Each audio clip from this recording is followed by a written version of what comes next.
Muchas gracias, señor presidente. También me voy a referir, como lo hizo el senador Lovera, al bloque de decretos de necesidad de urgencia y decretos delegados referidos a temas vinculados con la producción y el trabajo. Primero quiero decir que adhiero absolutamente a todas las palabras que ha mencionado el presidente de la Comisión de Legislación del Trabajo, representante sindical y querido compañero Lovera, que ha sido muy claro y concreto. Pero teniendo en cuenta el espíritu que hoy empezó a instalarse de mayor diálogo, comprensión, colaboración, de unirnos por los intereses superiores, me parece que la pandemia y este conjunto de decretos de necesidad de urgencia deberían ponernos en ese lugar, en el lugar de tirar todos para el mismo lado. Hemos tenido discusiones en la Comisión Bicameral de Trámite Legislativo donde creo que priorizando el enfrentamiento partidario, se buscaban argumentos de donde no se encontraban para tratar de oponerse a la validez de estos DNU que hoy estamos tratando. DNUs que, no tengo la menor duda, cumplen los requisitos formales y sustanciales que establece la Constitución Nacional y que se encuentran acabadamente cumplidos, como creo que en pocos casos en la historia legislativa argentina. Los requisitos formales, por supuesto que están cumplidos, el hecho de que se haya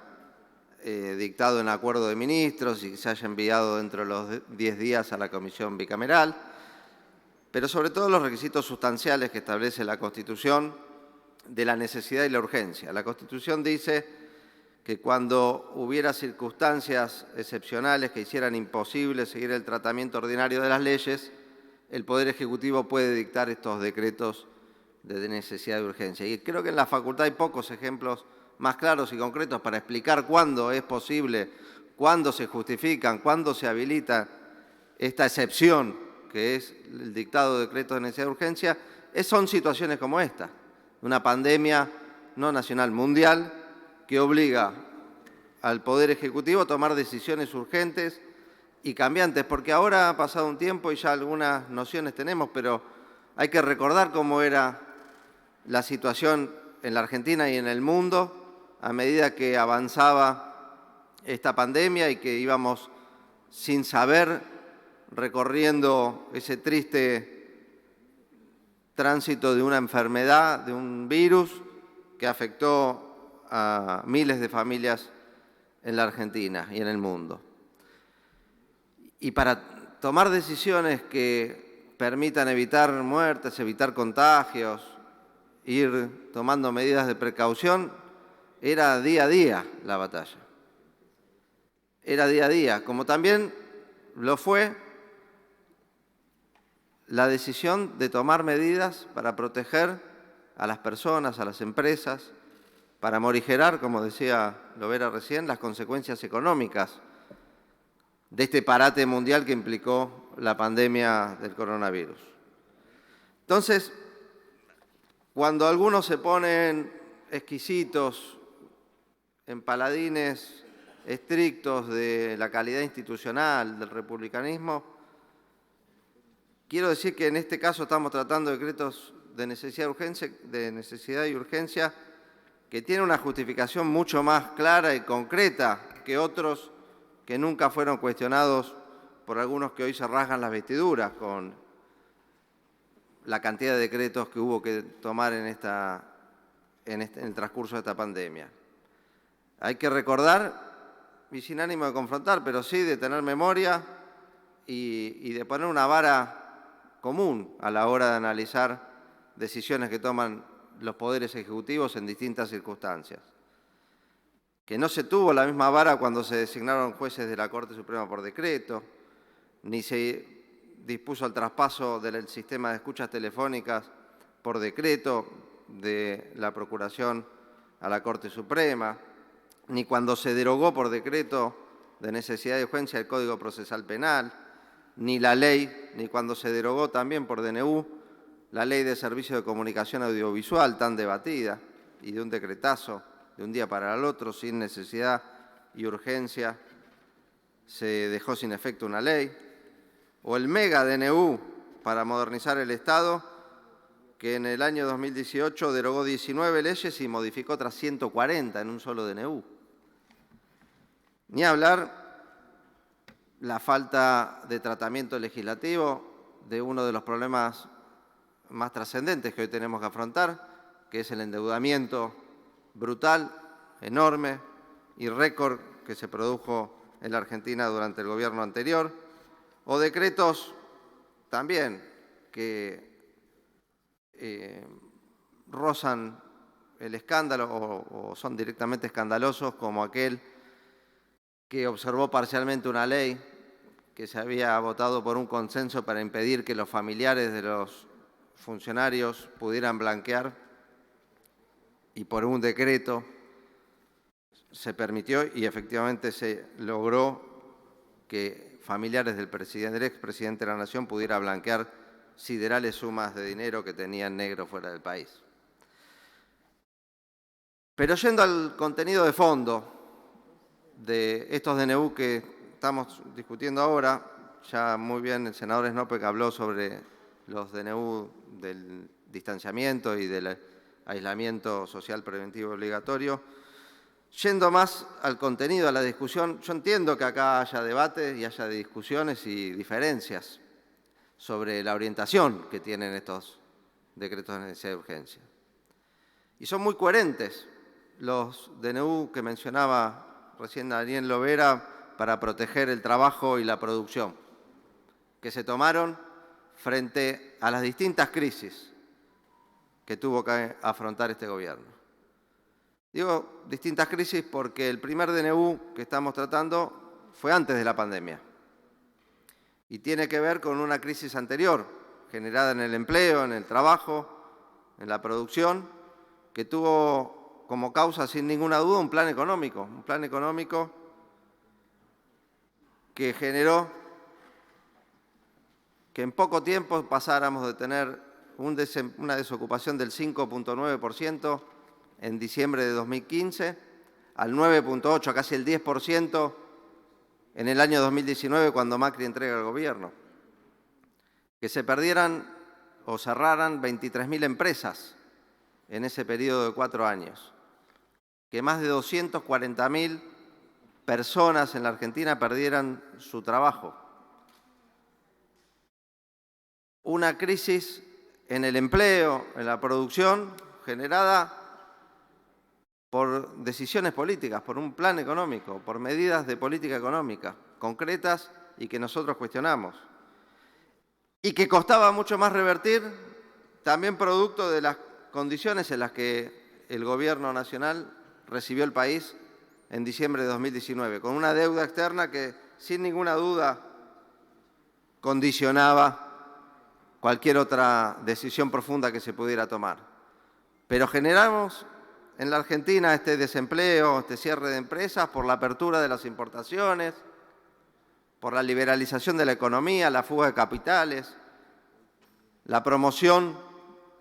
de la llegada de capitales golondrina, de inversiones especulativas, de la bicicleta financiera otra vez en la Argentina